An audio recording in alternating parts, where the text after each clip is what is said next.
Hello everyone, starting with the Almighty Allah subhanahu wa ta'ala, the most gracious and the most merciful.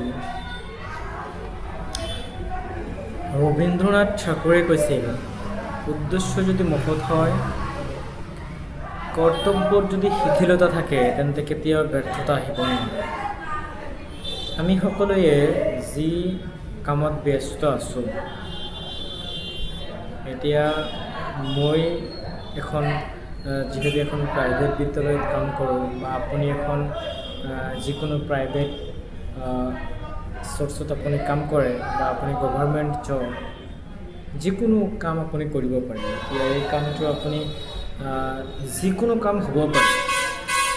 সেই কামটো আপুনি যি কৰি আছে, আপোনাৰ মনৰ পৰা যি কৰ্তব্য আছে, আপোনাৰ ফালৰ পৰা যি কৰ্তব্য আছে, সেই কৰ্তব্যত যদি সঠিক থাকে, তেন্তে আপুনি এই কামটোত আপুনি সফলতা অৰ্জন কৰিব পাৰিব।